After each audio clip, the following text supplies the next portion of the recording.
Shalom, damai di hati. Inilah ibadah hari Minggu Sengsara yang kelima, Jemaat Geni Zaitun Karobasan Ranotanawelu pada hari Minggu tanggal 29 Maret tahun 2020 dengan tema ibadah pada saat ini yang menderita akan segera dimulaikan, dan ibadah kita pada saat ini akan dipimpin oleh yang terkasih Bapak Pendeta Markus Gopin Bunde, Sarjana Teologi.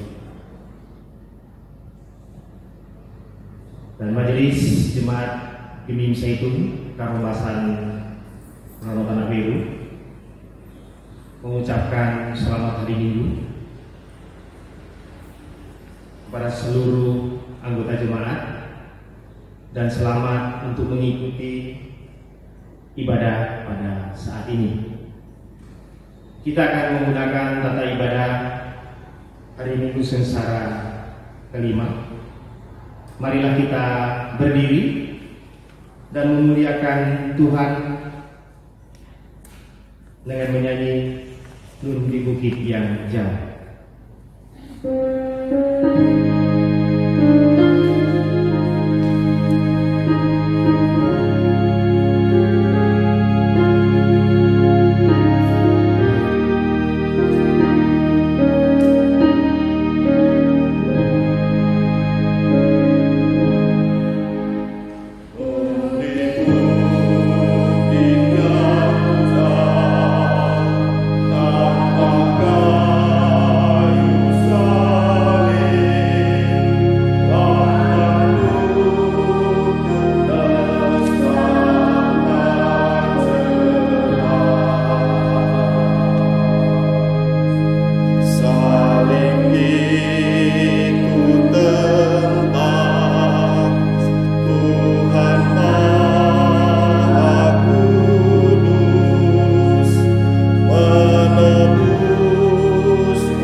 Kepada kita adalah dalam nama Tuhan yang menjadikan langit dan bumi, yang tetap setia untuk selama-lamanya dan tidak meninggalkan perbuatan tangannya. Tuhan menyertai saudara-saudara, sebab tanganmu cemar oleh darah dan jarimu oleh kejahatan. Mulutmu mengucapkan dusta, lidahmu menyebut-nyebut kecurangan.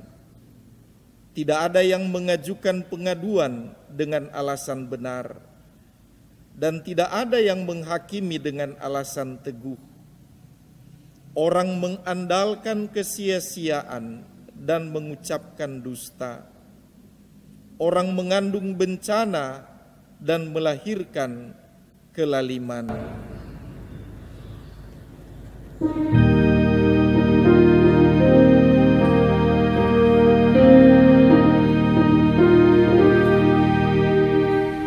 Kaulah ya Tuhan, surya hidupku, asal Kau ada yang lain tak perlu.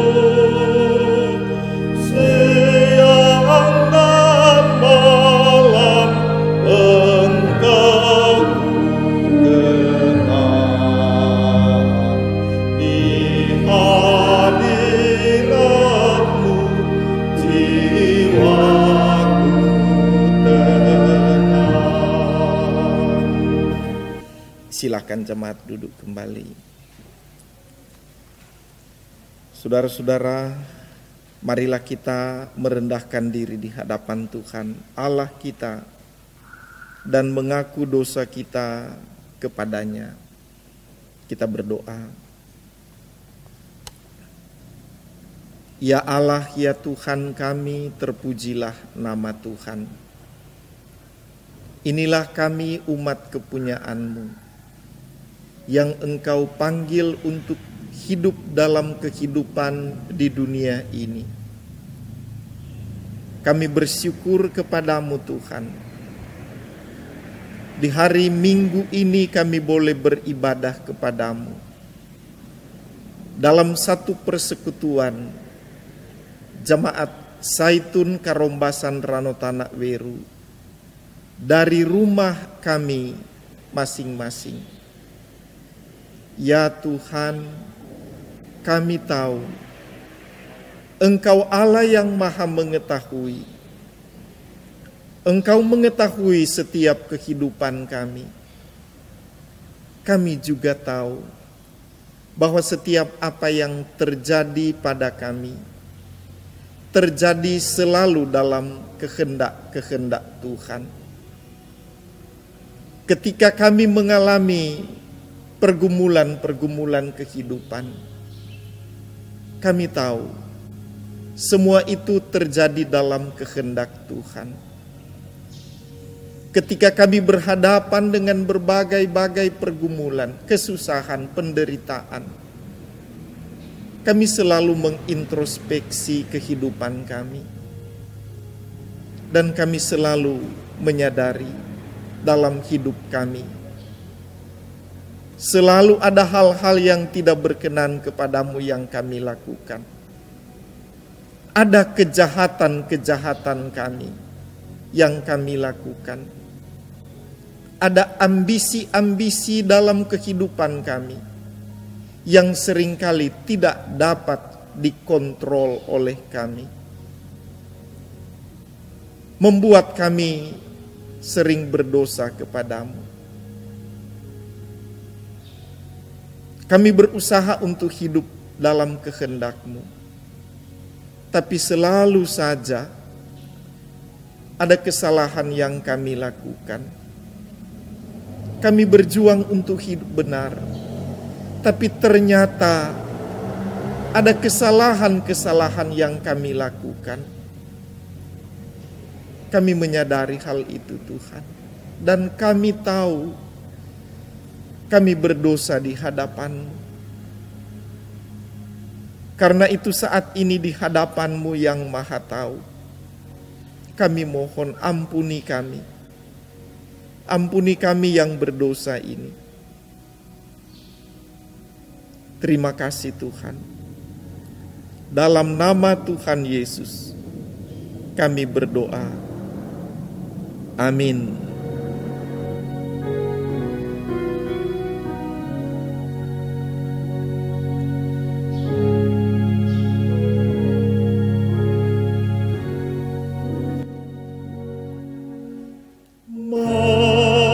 Mampirlah dengar doaku,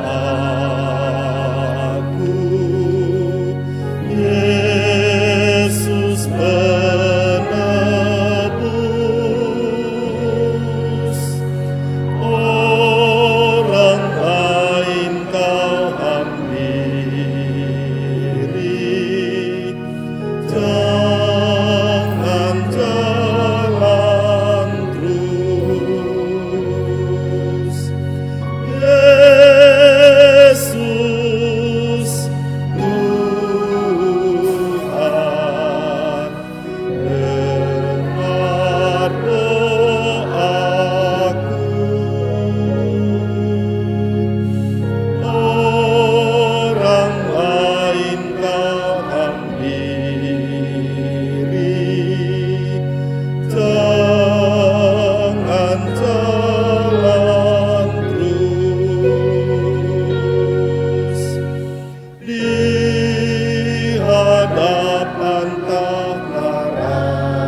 Sebagai pelayan Yesus Kristus, kami memberitakan pengampunan dosa kepada tiap-tiap orang yang sambil melihat kepada salib Kristus mengaku dosanya di hadapan Allah. Yoel pasal 2 ayat 13. Koyakkanlah hatimu dan jangan pakaianmu. Berbaliklah kepada Tuhan Allahmu, sebab Ia pengasih dan penyayang, panjang sabar dan berlimpah kasih setia, dan Ia menyesal karena hukumannya.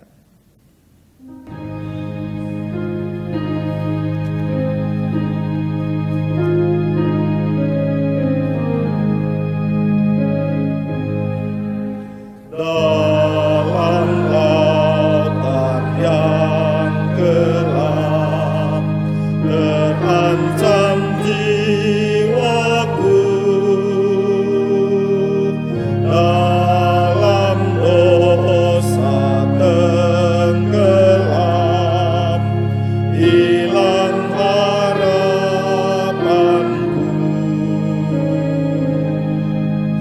Tapi Tuhan berkenan dengar seruanku,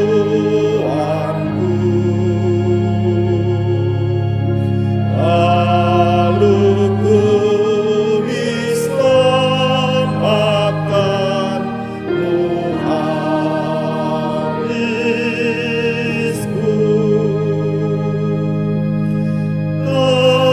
Kasih kudus, kasih kudus, yang telah mengangkatku. Kasih kudus,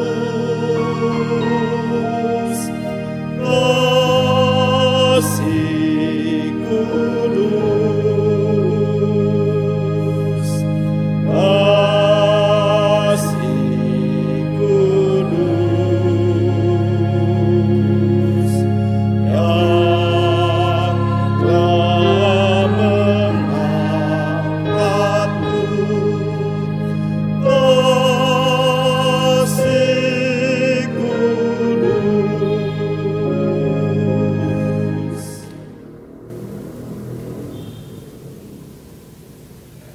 Saudara-saudara, di Minggu Sengsara yang kelima ini, mari kita membaca kitab Injil Markus pasal yang 10 ayat 32 sampai ayat yang ke-45 sebagai ajakan untuk mengikuti Yesus di jalan sengsara.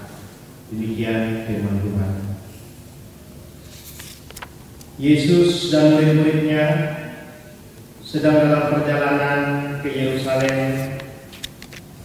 dan Yesus berjalan di depan. Murid-murid merasa cemas, dan juga orang-orang mengikuti Dia dari belakang merasa takut. Sekali lagi Yesus memanggil ke-12 muridnya, dan Ia mulai mengatakan kepada mereka apa yang akan terjadi atas dirinya. Katanya, sekarang kita pergi ke Yerusalem, dan Anak Manusia akan diserahkan kepada imam-imam, kepala dan ahli-ahli Taurat, dan mereka akan menjatuhi Dia hukuman mati. Dan mereka akan menyerahkan Dia kepada bangsa-bangsa yang tidak mengenal Allah. Dan Ia akan dilolongkan, diludahi, disesat dan dibunuh. Dan sesudah 3 hari Ia akan bangkit. Lalu Yakobus dan Yohanes, anak-anak Zebedeus, mendekati Yesus dan berkata kepadanya, "Guru, kami harap supaya Engkau kiranya mengabulkan suatu permintaan kami. Jawabnya kepada mereka, apa yang kamu kehendaki aku perbuat bagimu? Lalu kata mereka, perkenankanlah kami di dalam kemuliaan Allah, yang seorang lagi di sebelah kananmu dan yang seorang di sebelah kirimu. Tetapi kata Yesus kepada mereka, kamu tidak tahu apa yang kamu minta. Dapatkah kamu meminum cawan yang harus kuminum dan dibaptis dengan baptisan yang harus kuterima? Jawab mereka, kami dapat.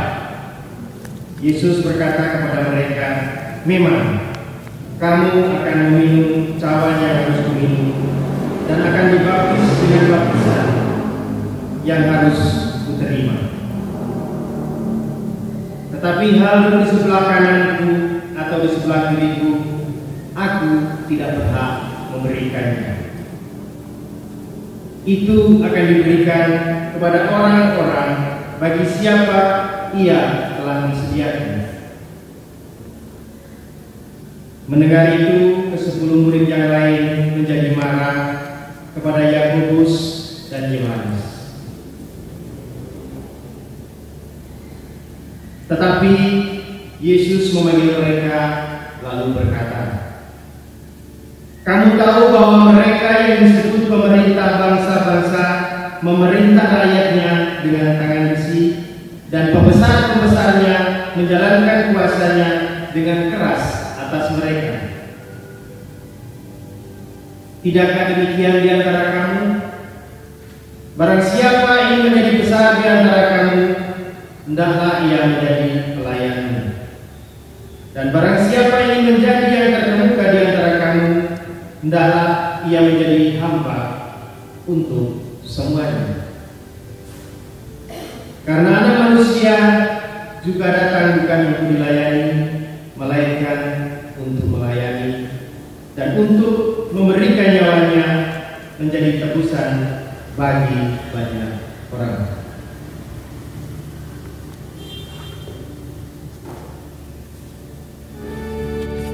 Jemaat Tuhan, sebagai ajakan mengikuti Yesus di jalan sengsara, saya mengundang kita semua berdiri.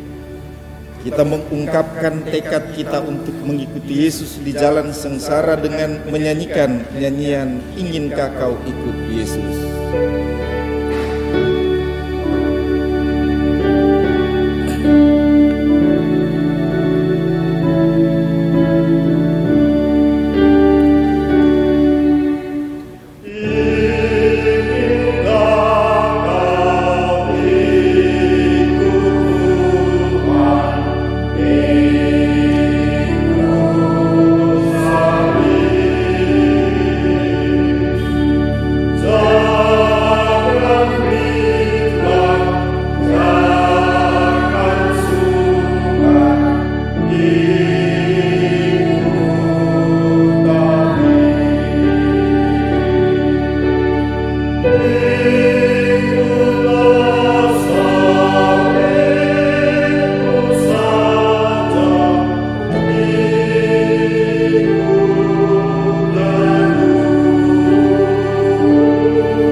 Tuhan menyertai saudara-saudara.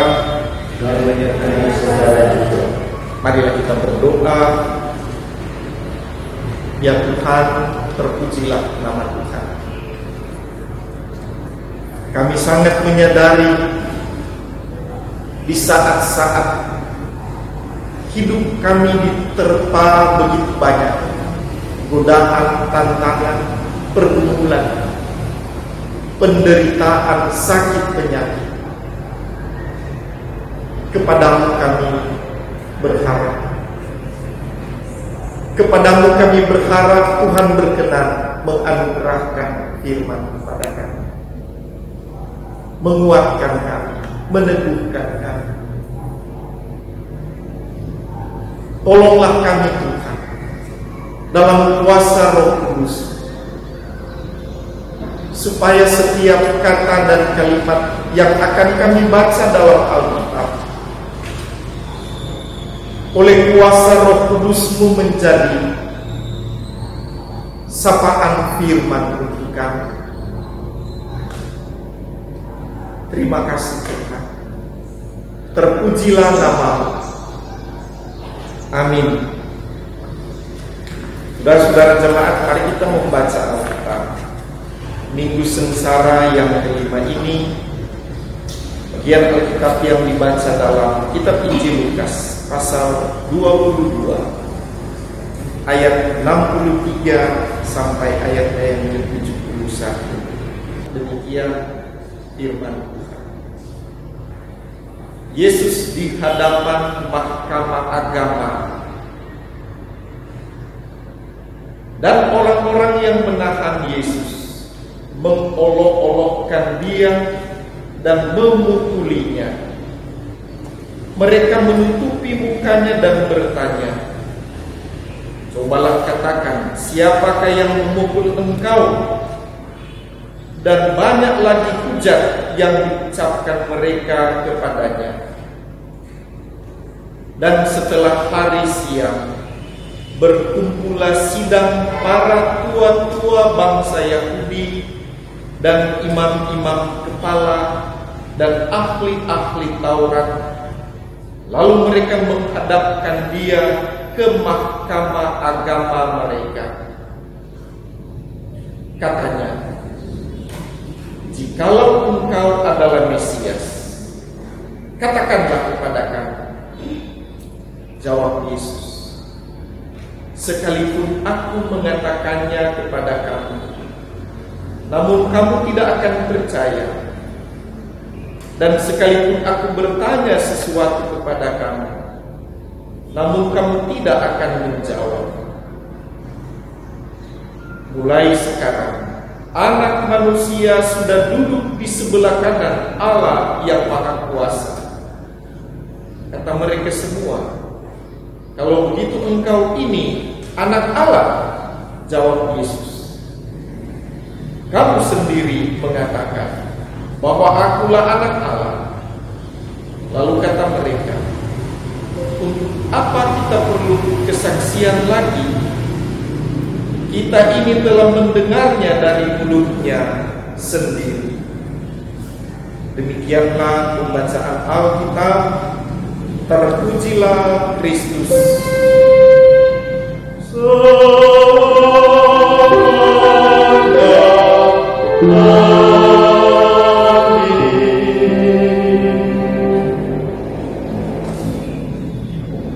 Saudara-saudara jemaat yang dikasihi Tuhan Yesus Kristus,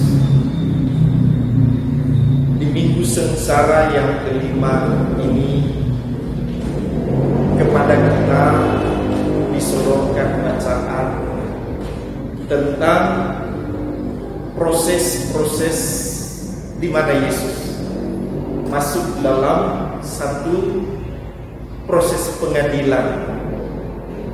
Disebut pengadilan agama karena dia diadili oleh satu mahkamah yang namanya mahkamah agama. Namun adalah penting kepada kita untuk kita mengetahui dulu proses-proses yang ada sebelum Yesus tiba pada ruang mahkamah agama. Kalau kita masih ingat bacaan kita minggu yang lalu, Yesus di Taman Getsemani, dia berdoa. Sesudah Yesus berdoa, datang Yudas mengantar tentara-tentara Roma, pengawal-pengawal bait Allah, tua-tua agama Yahudi, dan lain-lain untuk menangkap Yesus. Waktu itu secara kronologis Yesus ada di Taman Getsemani menjelang malam, dan sampai malam dia bergumul di sana agak lama. Jadi dia ditangkap pada malam hari. Karena kita ikuti bacaan-bacaan, mereka datang membawa obor untuk menangkap Yesus. Jadi jelas malam hari dia ditangkap. Nah, proses Yesus dari dia ditangkap malam hari sampai pada besoknya dia dihadapkan di mahkamah agama disebutkan pada siang hari. Pada terjemahan lain disebut pada pagi hari ketika hari mulai terang. Kita membayangkan, berarti sepanjang malam itu Yesus tidak tidur, dan dia mengalami begitu banyak pukulan, aniaya, siksaan, dan lain sebagainya. Seperti juga dalam bacaan kita tadi di ayat yang ke-63, orang-orang menahan Yesus, mengolok-olok dia, memukulinya,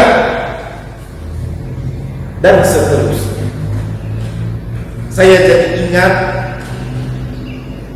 ketika dari mimbar ini juga pada beberapa minggu lalu kita membaca dalam kitab Yesaya pasal 52 sampai Yesaya 53, itu hamba yang menderita.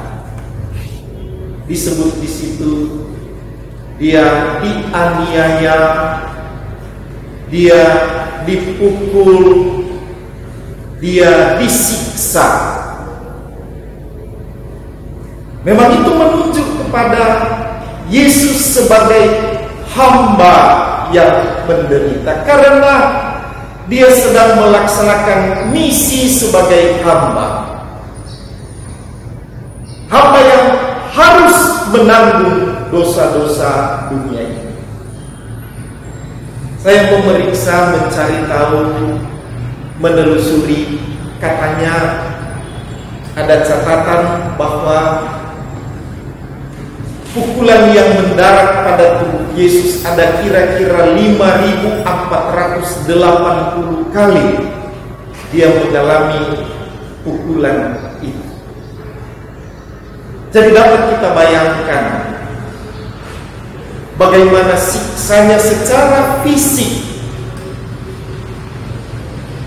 penderitaan yang Yesus alami. Tapi juga secara psikologis sebenarnya dia mengalami siksaan yang sungguh luar biasa. Dia tahu dia datang dari kemuliaan. Dia adalah anak Allah yang maha tinggi. Tetapi dia harus mengalami hinaan-hinaan. Artinya bahwa dalam kesadarannya sebagai anak Allah dia harus dihina, direndahkan, diludahi, dan lain sebagainya. Secara fisik, secara psikologis, memang dia mengalami luar biasa penderitaan. Nah, di situasi ini, dalam keadaan seperti ini, lalu dia dihadapkan di mahkamah agama. Artinya bahwa dengan tekanan psikologis yang sangat berat, siksaan fisik yang dia alami, hinaan-hinaan, pukulan dan lain sebagainya, dia harus menghadapi satu pengadilan agama. Saudara yang dikasihi Tuhan, mahkamah agama adalah satu mahkamah yang mengambil keputusan-keputusan menyangkut pelanggaran-pelanggaran terhadap kehidupan keagamaan orang-orang Yahudi. Jadi kalau siapapun yang dianggap melakukan pelanggaran keagamaan, maka dia akan dihadapkan di mahkamah ini. Nah, tentunya sebagai mahkamah agama yang legal, ada aturan-aturan ya seperti kita sekarang ini ya. Ada pengadilan negeri, pengadilan tinggi, sampai dengan mahkamah agung. Nah, siapapun yang dihadapkan di lembaga ini ada aturan-aturannya. Artinya bahwa sekalipun dia sudah tersangka, ada pembelaan diri disiapkan, siapa membela, lalu ada saksi-saksi dan lain sebagainya. Artinya bahwa mahkamah agama harusnya demikian, melaksanakan pengadilan secara adil. Tetapi rupanya mahkamah agama ini telah merekayasa suatu pengadilan untuk Yesus. Mereka telah menyiapkan saksi-saksi palsu yang akan memberatkan Yesus. Yesus tidak diberi kesempatan untuk membela diri dan lain sebagainya. Tapi sebenarnya juga mahkamah agama ini di dalamnya terhimpun orang-orang yang ada 70 orang, ya. Mahkamah agama ini terdiri dari 70 orang tua-tua, ahli Taurat, orang Farisi, orang Saduki, yang sebenarnya mereka satu dengan yang lain tidak selalu sepaham. Malahan ada persaingan-persaingan di antara mereka. Seperti kelompok Farisi dan kelompok Saduki, mereka tidak akur. Banyak kali mereka berbeda. Ada perbedaan-perbedaan di antara mereka. Tapi ketika mereka akan mengadili Yesus, mereka menyatu, mengkristal, merancang, merekayasa satu pengadilan untuk menuduh Yesus. Dan karena itu kalau kita perhatikan dalam proses pengadilan ini, Yesus betul-betul digiring dengan pertanyaan-pertanyaan untuk menjebak Yesus, supaya apa yang menjadi rekayasa mereka terwujud, terlakukan. Nah, saudara yang dikasihi Tuhan Yesus Kristus, kita membayangkan lembaga agama, apalagi ini pengadilan agama yang seharusnya menjadi alat untuk menegakkan secara tegak, benar, aturan-aturan keagamaan, supaya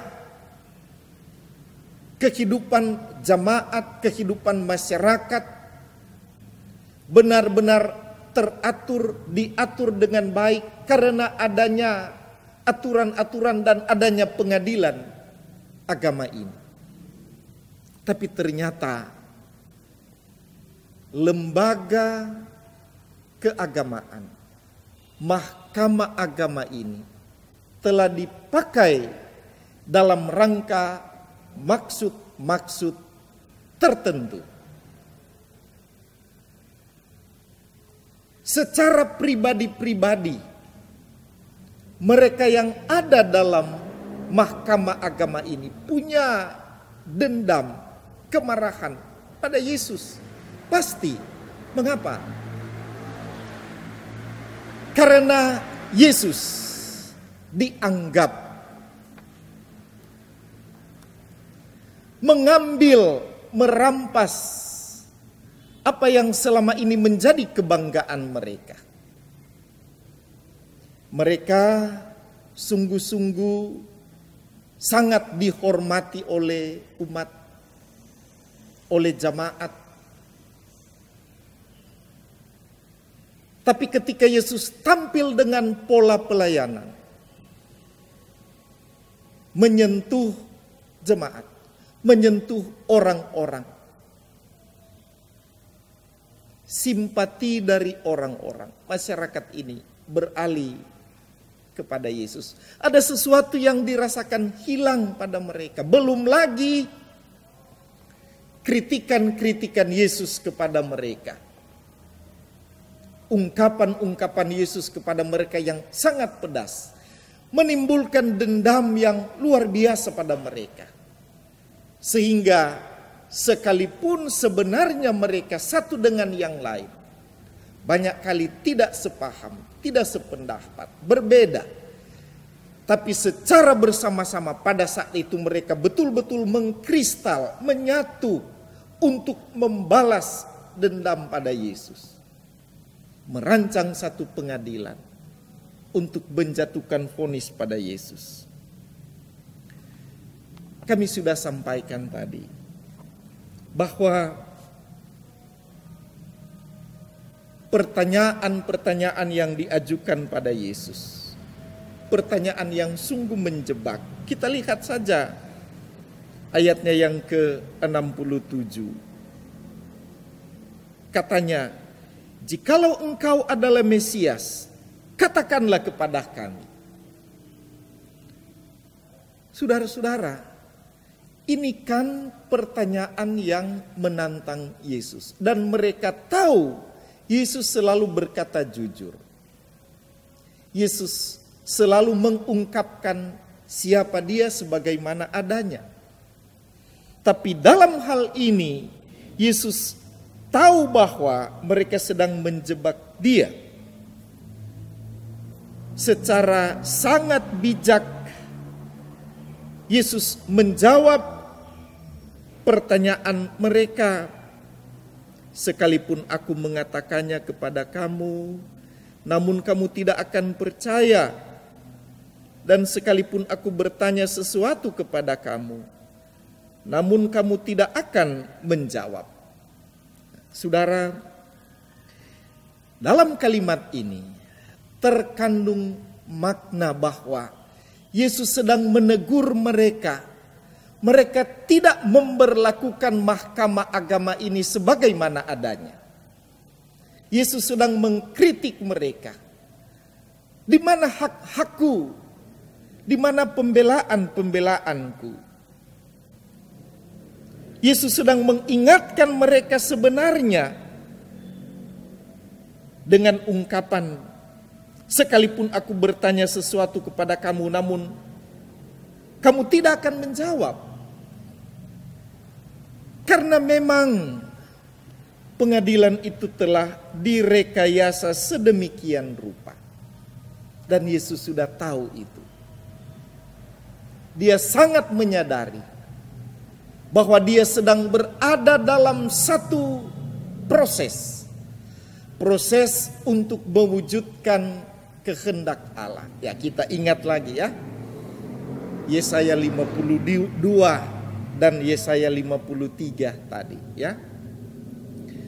Seperti domba yang dibawa ke pembantaian, dia tidak mengeluh, dan seterusnya dan seterusnya. Dia sepertinya pasrah pada apa yang memang direkayasa secara terstruktur oleh mereka dalam rangka mengantar dia untuk tiba pada apa yang disebutkan di bagian akhir dari bacaan ini. Ya.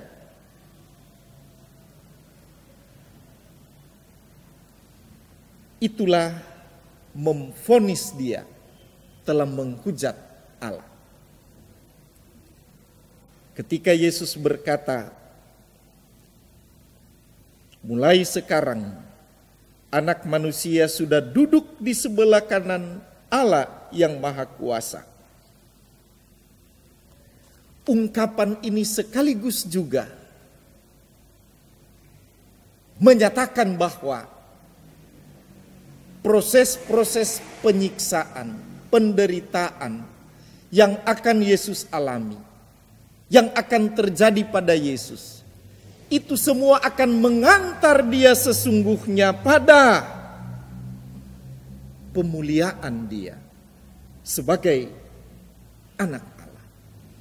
Karena inilah misi Yesus, yaitu dia harus menderita, harus sengsara, harus mati.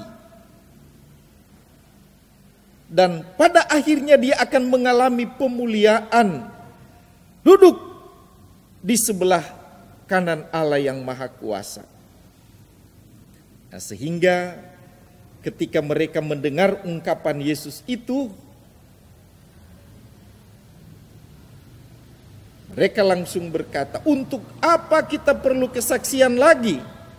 Kita ini telah mendengarnya dari mulutnya sendiri. Nah, inilah yang mereka harapkan.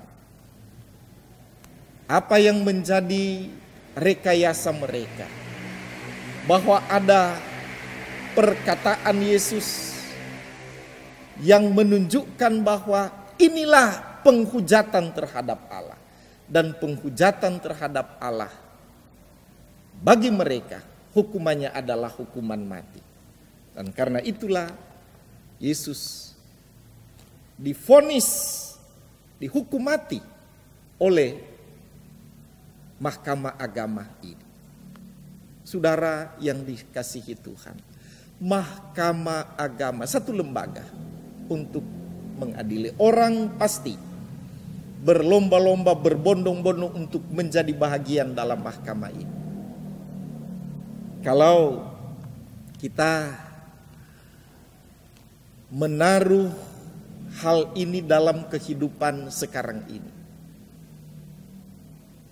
Sekarang ini bukan orang berlomba-lomba mau duduk ada di tempat-tempat di mana dia bisa menentukan hal-hal yang sangat penting dalam kehidupan ini. Dalam berbagai hal, termasuk juga untuk duduk dalam pemerintahan. Supaya bisa mengatur. Nah, kita ingat tadi ya, dalam ajakan mengikuti Yesus di jalan sengsara. Pada murid-murid Yesus juga ada keinginan-keinginan itu. Yakobus dan Yohanes. Kalau engkau kelak datang dalam kemuliaan, biarlah kami duduk di sebelah kanan dan kirimu. Ini adalah keinginan supaya boleh mengambil bagian dalam memerintah. Nah, apa yang dijawab oleh Yesus dalam satu percakapan-percakapan seterusnya, yang utama adalah Yesus berkata bahwa hal itu adalah diperuntukkan kepada mereka yang Ia berkenan menganugerahkannya. Saudara sekalian, hal memerintah itu dalam perkenanan Tuhan. Itu tegaskan Yesus bilang, dianugerahkan kepada siapa Ia berkenan menganugerahkannya. Ada kuasa mutlak dari Allah untuk menganugerahkan itu. Kepada siapa Dia hendak menganugerahkannya itu? Karena ada di situ sangat memberi arti pada kehidupan begitu banyak orang. Dan pasti Allah tidak menghendaki adanya pemimpin yang membawa kesengsaraan bagi masyarakat. Dia tidak menghendaki pasti. Saudara yang dikasihi Tuhan Yesus Kristus, lembaga-lembaga yang ada, apalagi lembaga-lembaga keagamaan, begitu juga lembaga-lembaga pemerintahan, lembaga-lembaga yang harus dihormati dalam rangka kemuliaan Tuhan. Semua lembaga-lembaga ini diharapkan memuliakan Tuhan dalam segala keputusan-keputusan yang ada, supaya Tuhan dimuliakan. Marilah sebagai gereja, sebagai umat Tuhan, kita menjaga kewibawaan dari lembaga-lembaga ini. Apalagi lembaga gereja, kita jaga kewibawaan supaya lembaga ini tidak dibawa kemana-mana dalam rangka maksud-maksud, tujuan-tujuan, apalagi dengan ambisi-ambisi yang tidak terkendali. Kita dipanggil untuk menjaga kewibawaan lembaga ini. Lembaga ini adalah milik Tuhan. Yesus adalah kepala gereja. Gereja adalah milik Kristus. Gereja harus selalu memuliakan Dia. Terpuji nama Tuhan. Amin.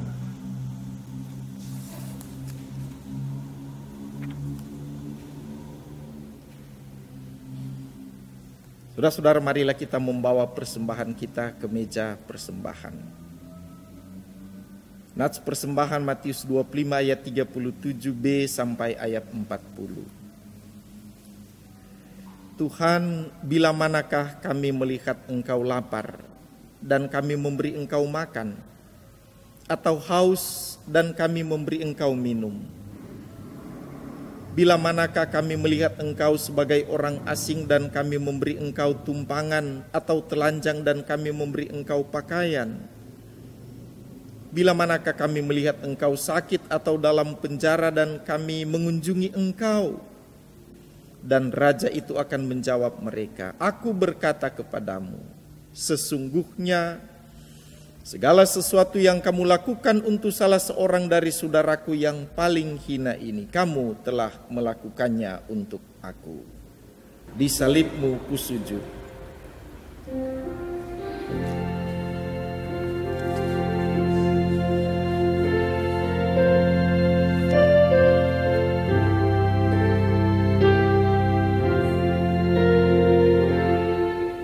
Di salibmu ku sujud, miskin, buta dan lemah.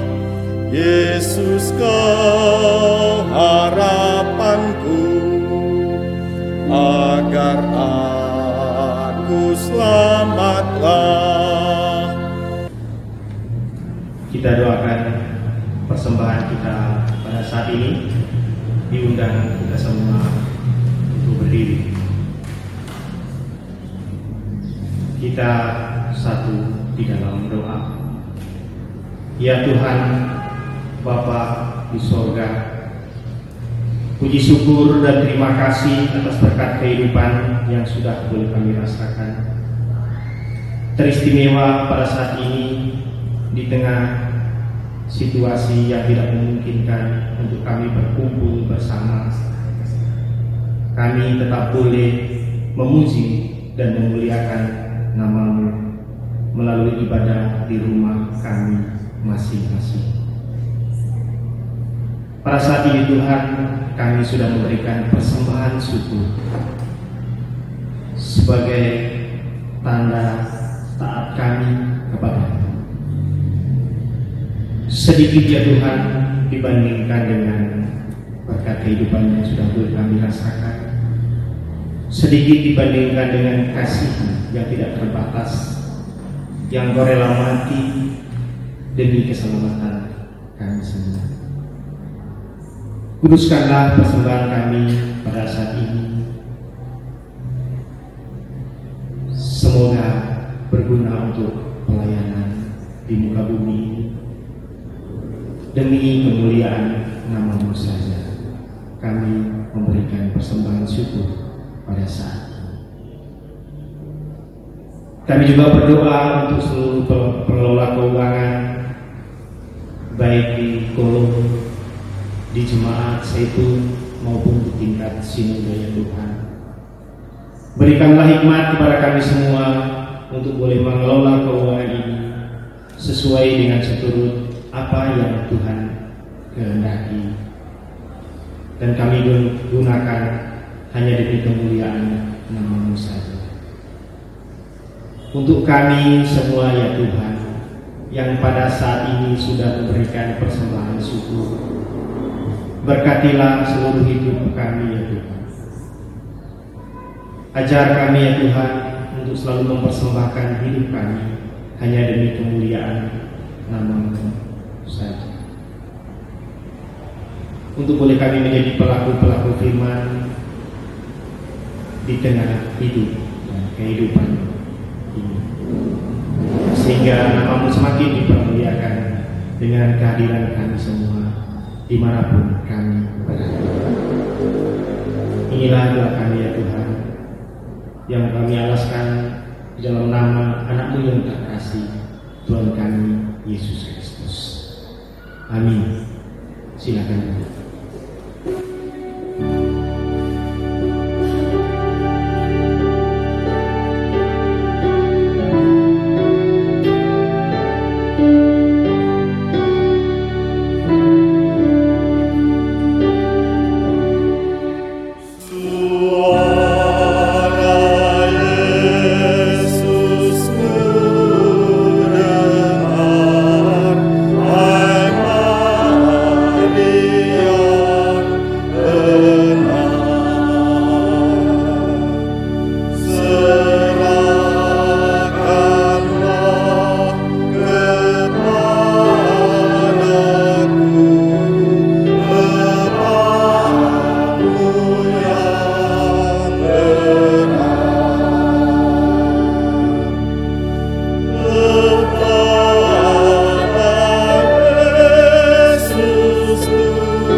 Jemaat, marilah kita berdoa.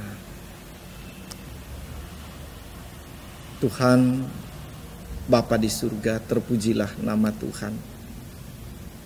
Di hari Minggu ini, kami bersyukur kami boleh beribadah kepadamu. Kami yakin ini bahagian dari bagaimana Tuhan sedang berkarya pada kami.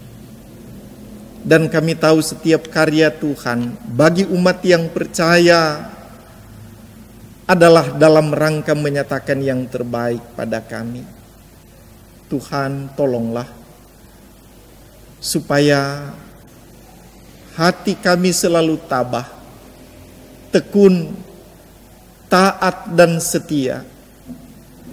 Sekalipun kami harus mengalami hal-hal yang tidak seperti biasanya kami lakukan di setiap hari Minggu. Terpujilah nama-Mu Tuhan. Kami juga bersyukur kepadamu di hari Minggu ini dalam kami merayakan masa-masa sengsara Tuhan kami Yesus Kristus. Kepada kami diingatkan penderitaan yang telah dijalani oleh Tuhan Yesus. Bagaimana secara fisik dia mengalami pukulan-pukulan, aniaya. Tapi juga secara psikologis dia mengalami tekanan-tekanan yang sangat berat. Sehingga apa yang seharusnya menjadi hak-haknya terabaikan. Terpuji namamu Tuhan, Allah yang Maha Kuasa, yang telah mengkaryakan suatu karya selamat. Tuhan tolonglah supaya segala pengetahuan, pemahaman kami yang kami peroleh tentang penderitaan Yesus akan mengantar kami untuk sungguh-sungguh menghargai karya selamat Allah. Menghargai karya selamat yang diwujudkan dalam penderitaan Yesus Kristus. Dan karena itu ajarlah kami di minggu-minggu sengsara ini, sebagaimana ajakan Yesus untuk mengambil bagian dalam penderitaan. Ajar kami untuk senantiasa murah hati, punya kerelaan untuk memperhatikan, untuk menolong, untuk berbuat bagi orang lain lewat program-program kegiatan yang dilaksanakan oleh jamaat. Tapi juga lewat tindakan-tindakan pribadi kami. Manakala kami berhadapan dengan keadaan-keadaan di mana memanggil kami untuk berbuat bagi orang lain, anugerahkan pada kami kerelaan. Sambil terus kami mengingat penderitaan sengsara Tuhan Yesus Kristus. Oh Tuhan, sungguh agung dan mulia Engkau. Ya Yesus Kristus, Tuhan dan Juru Selamat kami. Tolonglah, buatlah, supaya sekalian kami jamaat Zaitun Karombasan Ranutanaweru di saat-saat sekarang ini, terutama lewat sapaan-sapaan firman-Mu ini, kami akan semakin dihantar untuk peka terhadap karya Tuhan dalam hidup kami. Merindukan oleh kuasa ilahi dari Tuhan. Ada karya-karya selamat yang terlakukan di saat-saat sekarang ini karena kasih karunia Tuhan. Terima kasih Tuhan. Kami berdoa bersama saat ini untuk keadaan situasi dunia termasuk negara kami Indonesia. Korban kematian, korban yang menjadi sakit karena virus corona bertambah. Kami berdoa memohon kepadamu Tuhan, beri hikmat kepada kami sekalian masyarakat Indonesia dan masyarakat dunia ini untuk secara bersama-sama punya tekad dan punya upaya-upaya bersama secara nyata untuk bersama-sama mengalahkan virus corona ini lewat tindakan-tindakan yang sudah diungkap-ungkapkan oleh pemerintah, oleh gereja. Tuhan beri hikmat, beri kemampuan, beri kekuatan, dan kami berharap dalam kasih-Mu Tuhan, Engkau menegur mereka yang secara sengaja mau merusak apa yang sudah menjadi tekad dan rencana baik pemerintah maupun gereja dalam rangka melawan virus corona ini. Terima kasih banyak Tuhan. Kami juga berdoa kepadamu untuk mereka yang sakit, secara khusus anggota jemaat kami, Jemaat Zaitun Karombasan Ranutanaweru. Dalam perawatan, ada yang dirawat di rumah sakit, tapi juga dirawat di rumah-rumah. di tengah pergumulan-pergumulan mereka, dalam segala keterbatasan mereka. Tuhan, kami mohon Tuhan berkenan melawat mereka. Tuhan berkenan menganugerahkan damai sejahtera pada mereka di tengah segala keberadaan mereka, supaya mereka selalu mengalami damai dari Tuhan. Terpuji namamu Bapa. Berdoa juga kepadamu untuk pemerintah bangsa dan negara kami, di bawah pimpinan Bapak Presiden Joko Widodo.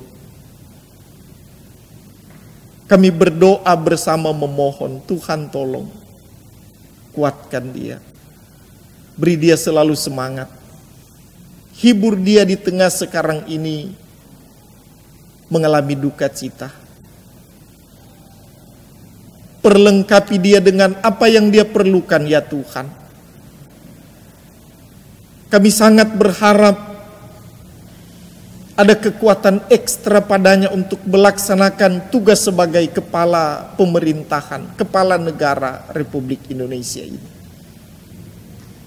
Begitu juga di daerah kami, Provinsi Sulawesi Utara, Kota Manado, kecamatan dan kelurahan.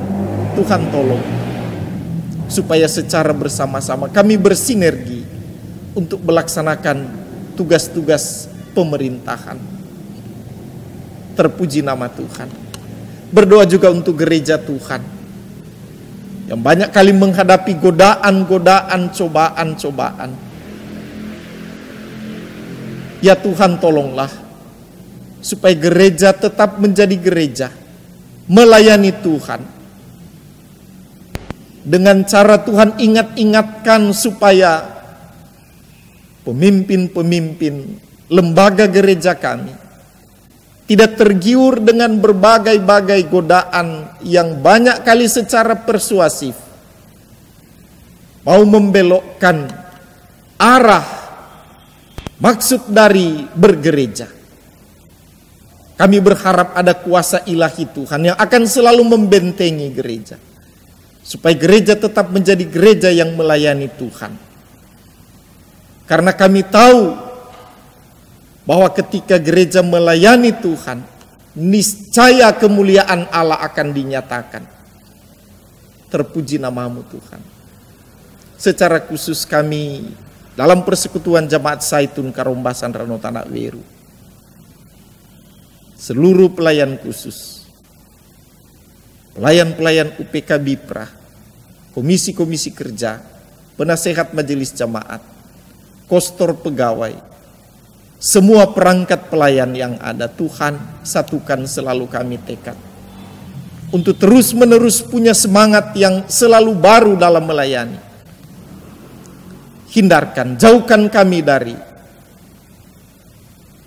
semangat yang semakin mengendor, tapi anugerahkan kepada kami roh yang menyala-nyala untuk melayani Tuhan terus. Terima kasih banyak ya Tuhan. Terpujilah namamu. Hamba berdoa kepadamu untuk segala aktivitas di sepanjang minggu yang akan berjalan ini. Tuhan tolong, Tuhan sertai.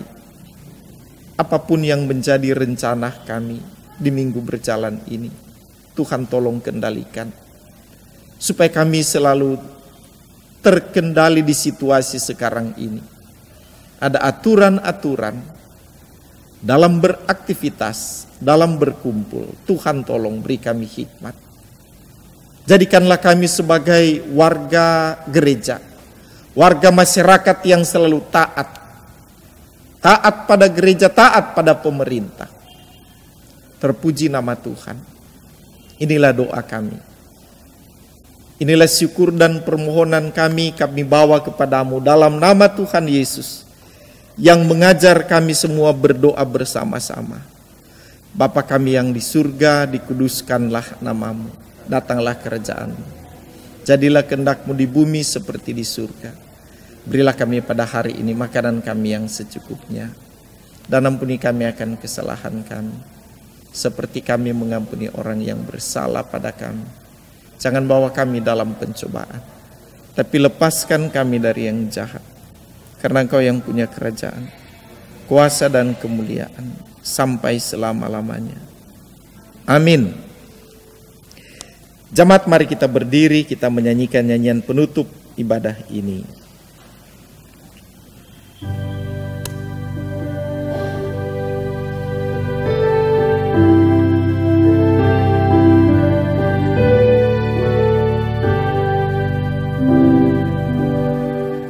Kudaki jalan mulia, tetap doaku inilah, ke tempat tinggi dan teguh, Tuhan mantapkan langkahku. Ya Tuhan, angkat diriku lebih dekat kepadamu, di tempat tinggi dan teguh, Tuhan mantapkan langkahku.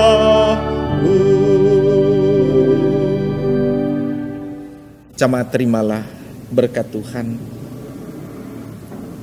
Kasih karunia Yesus Kristus Tuhan kita menyertai saudara sekalian.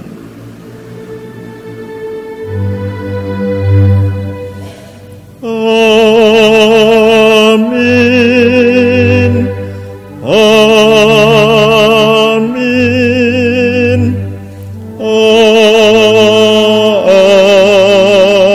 Amin.